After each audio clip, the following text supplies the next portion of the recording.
Ibu-ibu dalam kehidupan itu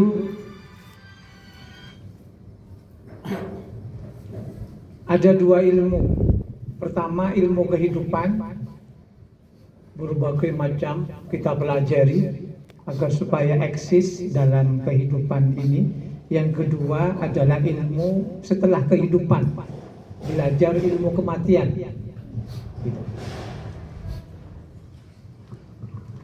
Nah, yang akan kita pelajari itu ilmu setelah mati, orang setelah mati. Jadi separuh dari kehidupan. Belajar ilmu hidup, ada orang yang berprofesi macam-macam, ada setelah hidup. Nah, setelah hidup ini kita pelajari. Mau satu pertemuan bisa, gitu, terserah. Saya singkat padat, gitu, dengan prakteknya, atau apa namanya, pelan-pelan, bertahap. Baik, saudara sekalian, setiap orang ada waktunya kehidupan itu berhenti, yang disebut kematian atau ajal. Setiap orang. Sehingga dalam Al-Quran kita baca bareng-bareng, likulli ummatin ajal, fa idza jaa ajaluhum la yastakhiruna sa'atan wa la yastaqdimun. Likulli ummatin ajal, fa idza jaa ajaluhum la yastakhiruna sa'atan wa la yastaqdimun. Ingat, hafal, cari sendiri surat apa ayat. Likulli ummatin ajal.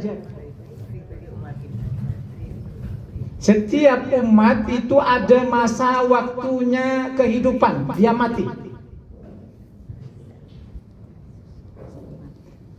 Fa idza jaa ajaluhum, ketika ajal itu datang, la yastakhiruna sa'atan, tidak akan mereka bisa memundurkan, wala yastaqdimun, dan memajukan. Tidak bisa. Kalau umurnya 60, ya 60. Gitu. Kalau untuk maju tidak bisa, walaupun dia itu sebagai rahmat Allah. Walaupun dia bukan orang baik, tetap kalau umur 60, 60. Tetapi untuk mundur bisa. Walaupun ajal itu adalah ketentuan yang pasti, tetapi yang pasti bisa berubah hanya ketika kehendak Allah berkehendak.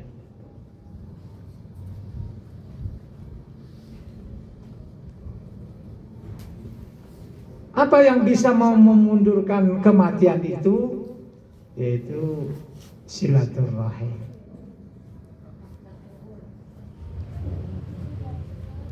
Dengan silaturahim itu umur bisa mundur, bisa karena asbabul wurud hadis itu silaturahim tubzitur rizqah wa tulal umur. Nabi bercerita, Nabi Musa itu punya sahabat. Temanmu akan mati, kata Jibril, minggu depan. Musa sebagai sahabat ya memberitahu, kamu siap-siap akan mati minggu depan. Minggu depan gak mati dia. Gak mungkin Nabi itu berbohong, kata Musa. Nanti gimana kalau saya dikatakan berbohong? Kata Jibril, karena yang tahu umur dia hanya Allah, karena biasa silaturahim. Dengan pengajian kayak gini, niatkan silaturahim dan belajar bersama.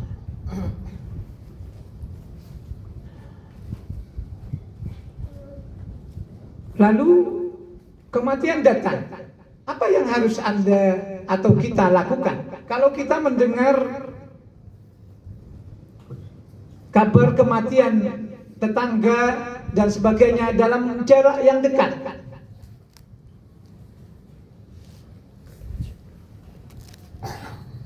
Mudahnya cuman ya seperti mengucapkan inna lillahi wa inna ilaihi raji'un. Kalau berdasarkan hadis Muslim, Bukhari Muslim, lalu Abu Daud, Ibnu Majah, doa setelah inna lillahi wa inna ilaihi raji'un itu berbeda-beda.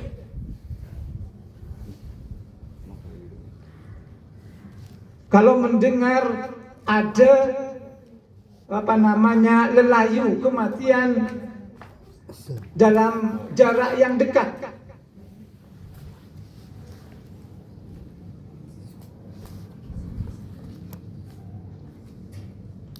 kalau hadis Muslim meriwayatkan Nabi mengajarkan inna lillahi wa inna ilaihi raji'un, Allahumma ajirni fi musibati.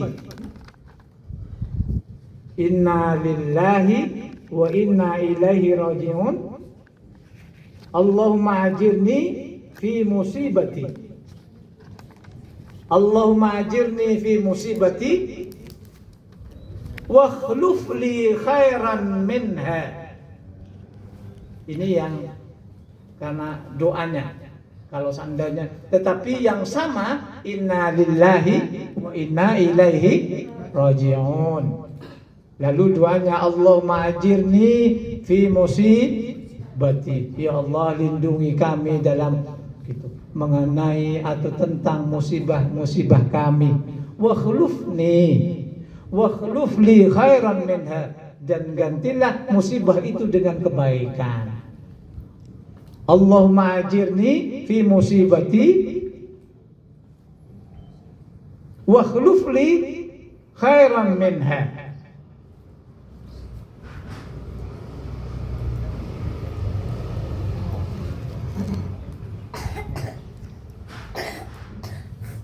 Allahumma ajarahu Allahu fi musibatihi. Ya Allah, berilah pahala pada musibah yang menimpa pada sahabat saya, orang yang lelayu itu, yang meninggal itu.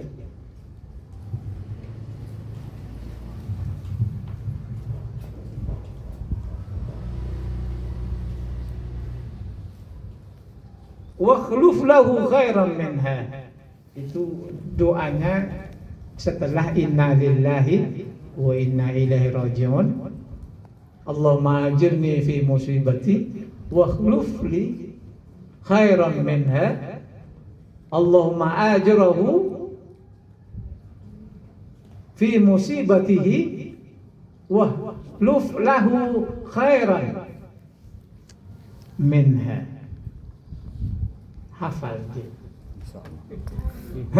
Ya paling tidak inna lillahi wa inna ilaihi raji'un. Ya Allah, itu jauhkan kami dari musibah-musibah dan jadikan musibah itu sebagai kebaikan bagi kami, dan berilah pahala bagi orang yang ditimpa musibah dan gantikan musibah itu kebaikan untuk dia. Itu kalau bahasa Indonesianya. Tetapi kalau mendengar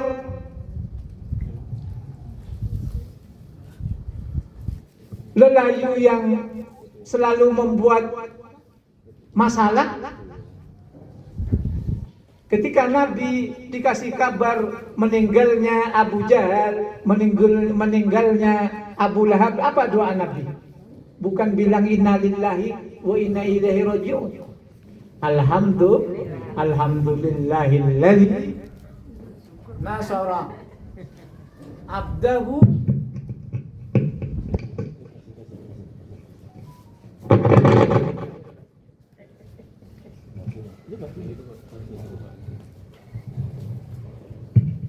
Alhamdulillahilladzi nasara abdahu wa azza dinahu.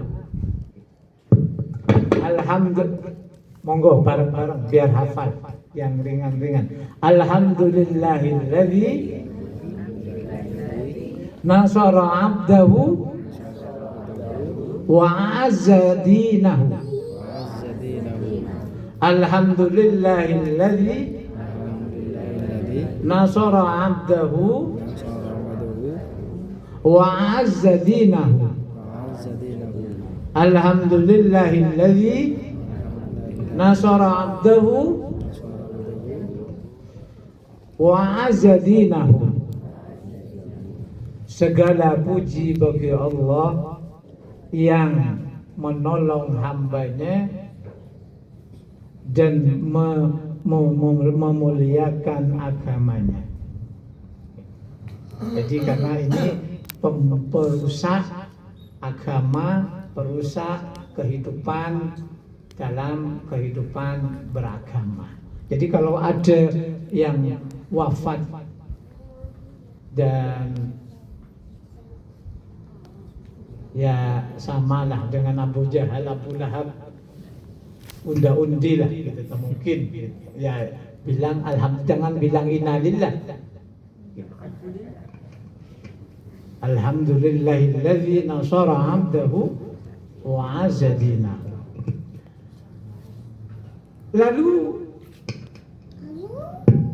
apa yang kita lakukan ketika kita bagian dari keluarga yang meninggal atau tetangga dari orang yang meninggal? Kalau kita keluarga dari orang yang mau meninggal, kita tuntut. Lakinu mautakum bila ilaha illallah.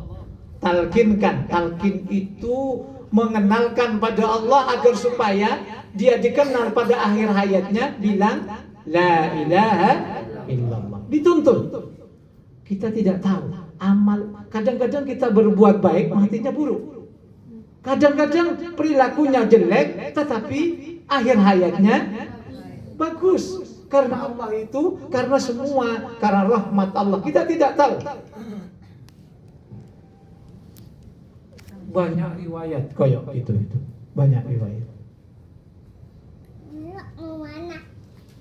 Imam Al-Mawardi pada abad keempat yang kitabnya ratusan itu, Imam Al-Mawardi.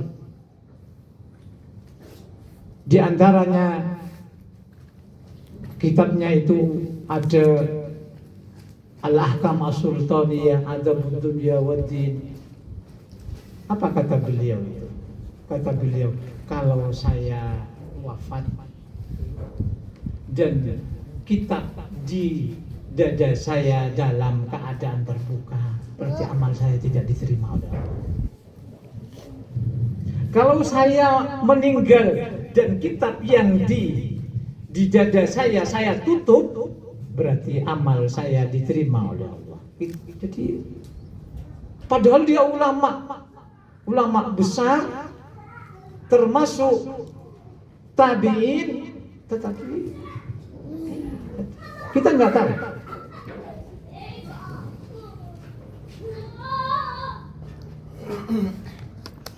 Oleh karena itu, lakinu mautakum bila ilaha illallah, dituntun. La ilaha illallah, keabotan akan Allah dituntun. Gitu. Karena kita tidak tahu.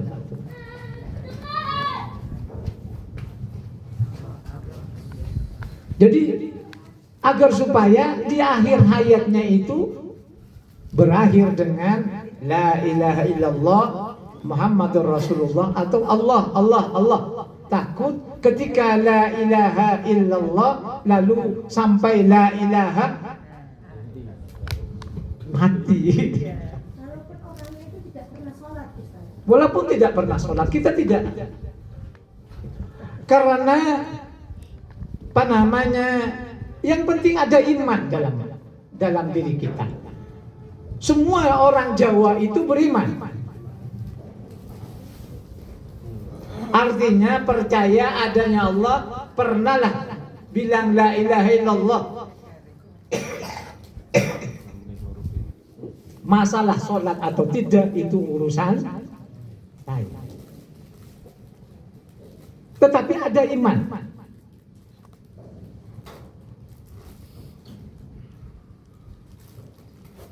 maka dituntun.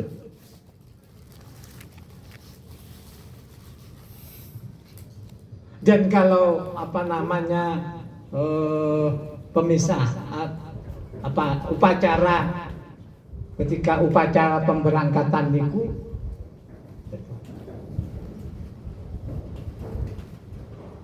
Imam Syafi'i menganjurkan supaya ishad itu penyaksian. Apakah Bapak si Ahmad ini orang baik? Baik. Walaupun dia tidak baik. Itu penting.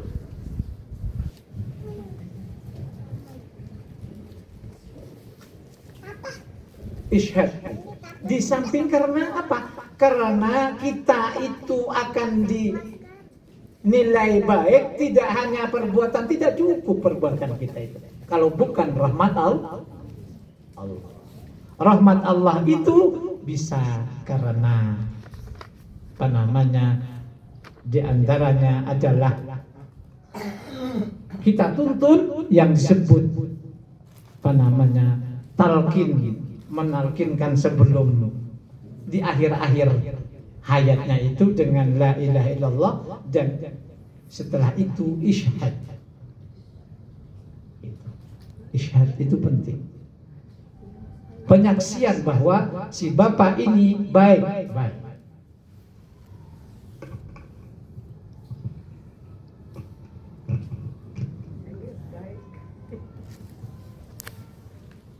Lalu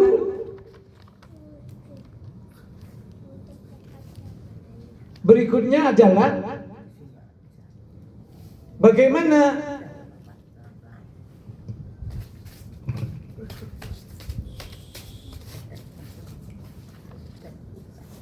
kalau sudah ada kematian, kabar sudah menyebar, lalu kita takziah. Dalam takziah itu ada tuntunan yang bersinggungan dengan budaya. Kalau cuman tuntunan itu seperti ada kematian, peristiwa pada sepupunya Nabi yang meninggal dan dia miskin, putranya Abu Thalib gitu. Lalu Nabi memerintahkan buatkan masakan, antarin masakan. Tetapi ini kan bersinggungan dengan budaya.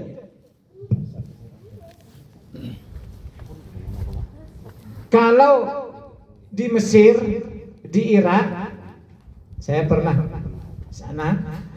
Itu hari pertama ketika mau berkunjung pada orang yang meninggal, belum dikafani atau setelah dikafani disebut Yaumul Fatihah. Karena hari itu disebut baca Fatihah. Baca Fatihah. Jadi saudara datang di samping mungkin sebagai ucapan bela sungkawa, tetapi mendoakan si mayit itu. Paling tidak itu saya hadiahkan Fatihah, Yaumul Fatihah. Gitu.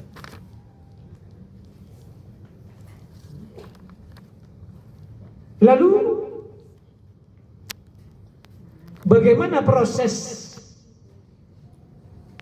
pengkeramasan mayit ini yang dalam bahasa fikihnya disebut tajhizul mayyit, mengkeramasi mayit. Setelah proses tadi itu berjalan, artinya sudah takziah, saudara sudah pada datang, tetangga sudah pada datang, tentu harus segera mengkeramasi mayit.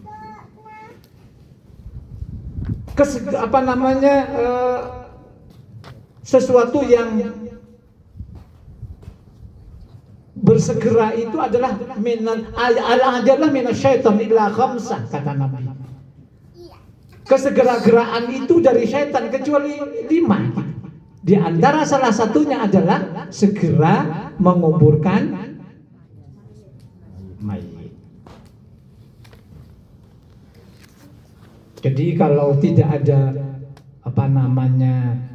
sesuatu hal, disunnahkan segera menguburkan. Jangan meniru orang Jogja meninggal sekarang, besok nanti malam masih remian atau ngondang gitu tuh. Kalau Sleman yang sana, nggak tahu yang sini. Kalau Jawa Timur itu meninggal sekarang langsung. Tapi Nabi itu wafat hari Senin sekitar jam 10:30, dikuburkan malam Kamis karena konflik. Itu Nabi. Jadi hadis Nabi oleh sahabat itu persoalan. Jadi Senin meninggal jam 10:30, Senin, Selasa, Rabu masuk malam Kamis, bahkan Kamisnya ada riwayat yang lain baru dikubur. Karena konflik, siapa yang mau mengganti Nabi? Jadi sahabat jam 12 berkumpul, lalu kelompok Ansar memilih dari mereka penggantinya. Muhajirin tidak, kata Muhajirin, Abu Bakar, Umar, pemimpin pengganti Nabi harus dari kami. Setelah pemilihan sampai malam, Selasa nunggu baiat, Rabu, sehingga akhirnya pecah antara umat Islam mayoritas dan keluarga Nabi. Karena zaman saat itu di seluruh dunia, di benua Timur Tengah, di benua Afrika, di benua Asia, kalau bapaknya jadi raja pasti anaknya jadi raja. Apalagi zaman dulu. Sekarang begitu. Sekarang gitu. Seharusnya Ali sebagai anak angkat dan menantunya, tetapi tidak. Sehingga konflik. Lahirlah orang yang pembela keluarga Nabi yang disebut Syiah. Lahir kaum mayoritas yang disebut akhirnya Sunni. Tetapi itu konflik. Dari konflik itu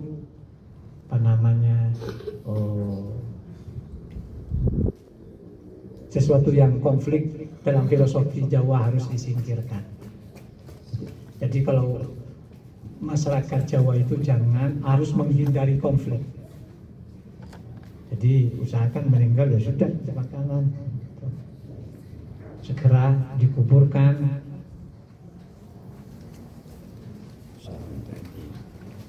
Lalu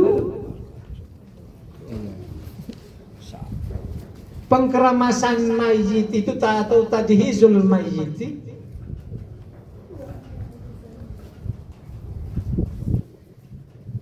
pertama adalah memandikan si mayit.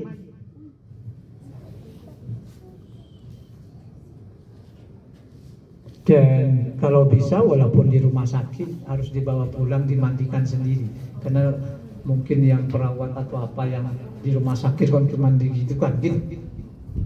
Jadi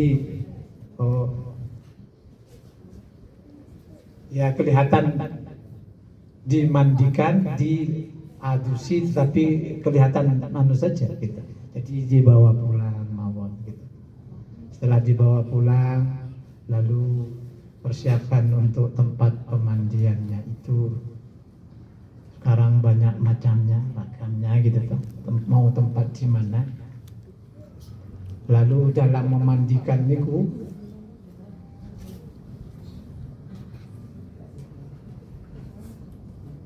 diusahakan mayit itu membujur ke utara, tetap menghadap kiblat. Jadi pertama harus dibersihkan dulu, dibersihkan sebelum diwudu'i. Cara membersihkannya ya sudah, cara membersihkan biasa dimandiin itu. Lihat apa ada bekas-bekas najisnya, gitu tak? Dibersihin. Siapa yang memandikan? Keluarganya. Kalau tidak ada keluarganya, atau keluarganya, kalau perempuan ya harus perempuan, kalau laki-laki ya harus laki-laki, kecuali mahramnya, anaknya, istrinya, boleh. Yang kira-kira tidak batal wudu. Jadi kalau si A itu bisa anaknya, bisa istrinya, lalu ponaan asli.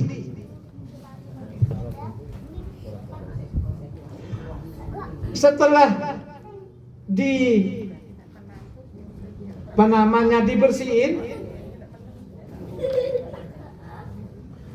dibersihin, semuanya bersih, disabun dan sebagainya, lalu diwuduin.